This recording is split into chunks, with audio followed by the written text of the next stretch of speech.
c'est une part très importante de ma vie, d'abord parce que je n'arrive pas à travailler sans musique, que je me rends compte que je ne suis pas le seul, qu'on est nombreux à avoir besoin de se laisser porter par ça. En tout cas, moi ça va peut-être même un petit peu plus loin, j'ai besoin de,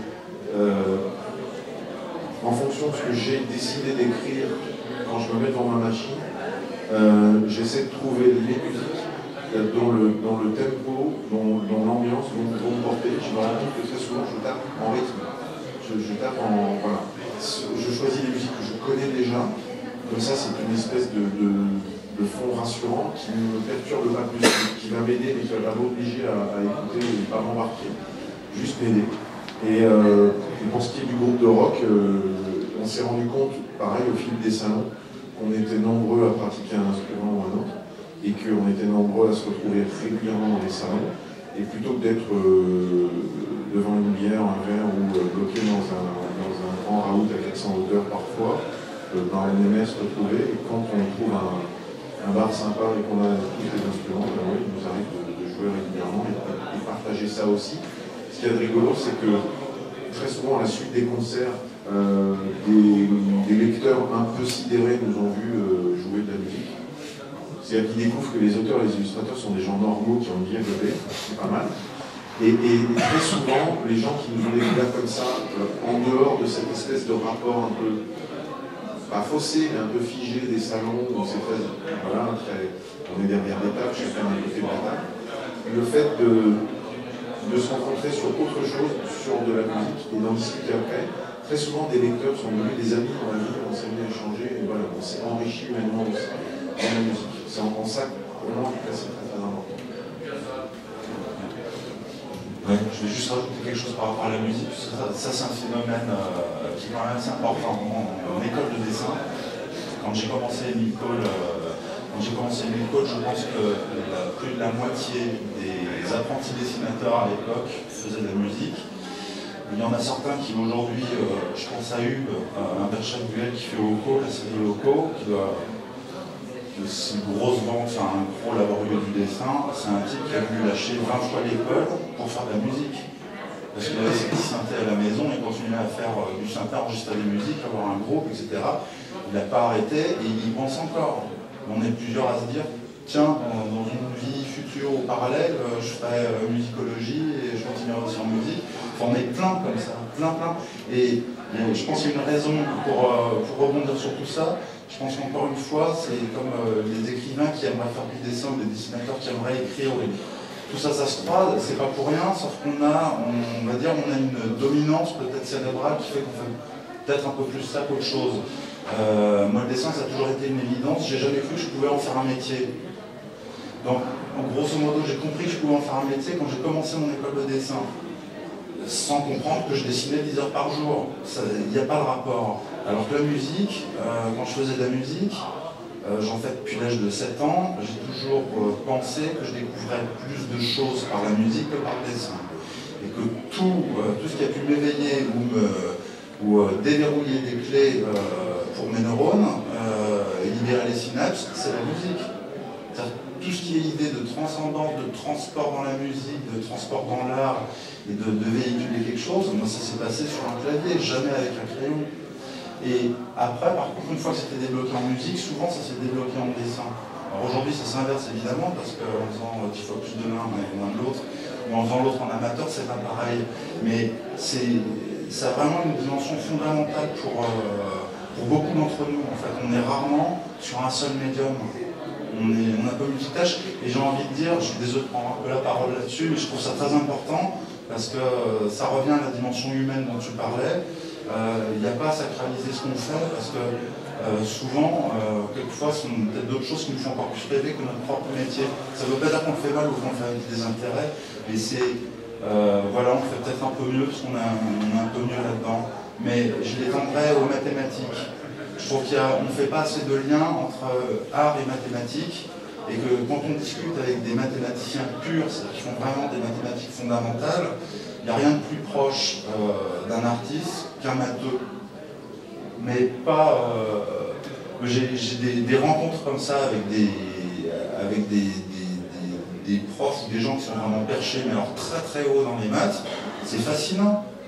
Ils ont tendance à vous parler, qu'au bout de 5 minutes, vous posez des questions, vous commencez à dire oui mais vous parlez de quoi là? Vous me parlez d'étoiles, de choses comme ça. Il dit non non je te dis ça parce que sinon tu ne comprendrais pas. Et là d'un coup de langage universel. Ils sont vraiment des langages, mais malgré tout dans le cerveau il se passe à peu près les mêmes choses quand on fait un dessin ou un morceau de musique. Voilà. À Émile Cole, en plus, il était mal barré parce qu'entre autres, il y a Clavry et Nicolet, qui sont les grands profs et qui ont un groupe. Alors, on n'y échappe pas, quoi. Les gars sont là pour leur apprendre le dessin.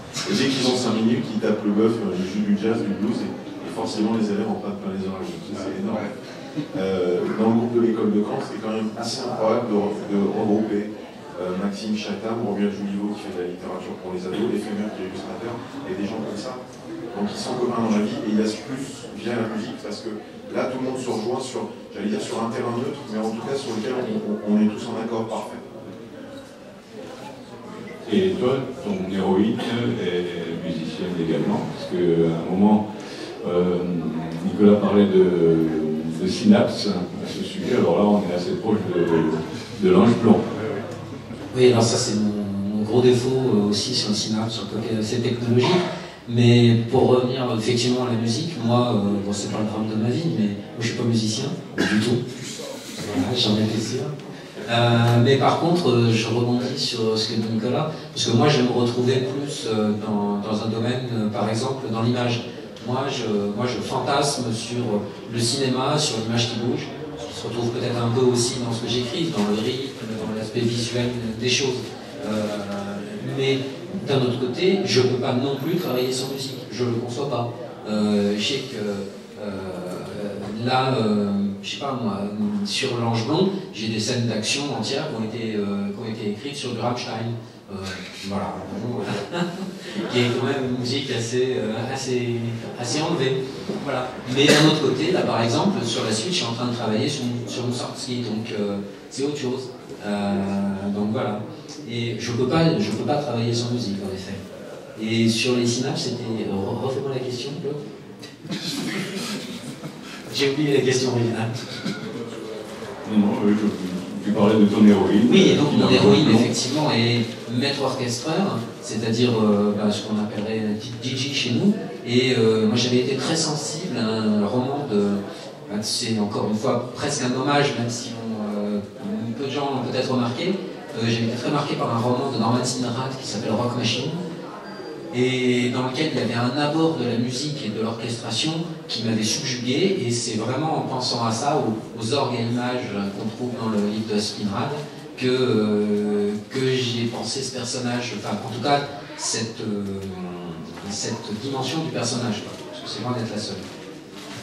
Ok, il est peut-être temps de conclure. En tout cas, merci de nous avoir fait découvrir ces correspondances entre les arts et ces correspondances entre les époques, entre des auteurs proches ou lointains qui continuent à nous parler, et puis le fait que vous jouez avec tout ça, pour le plaisir des lecteurs. Merci à vous. Merci.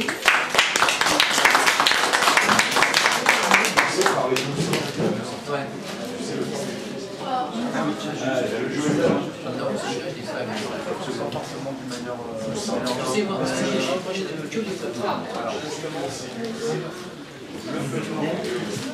D'accord.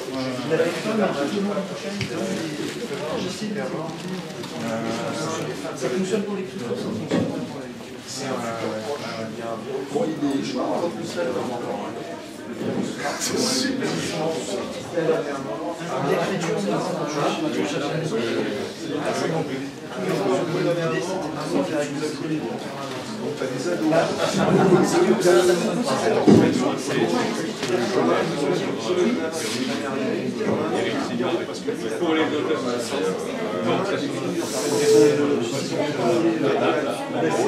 Voilà, parce que là, sinon, pour les lectures,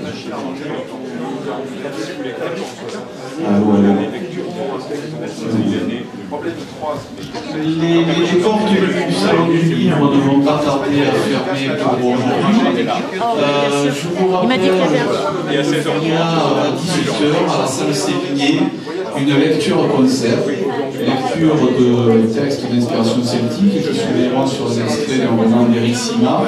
accompagné de morceaux de piano issus de la musique.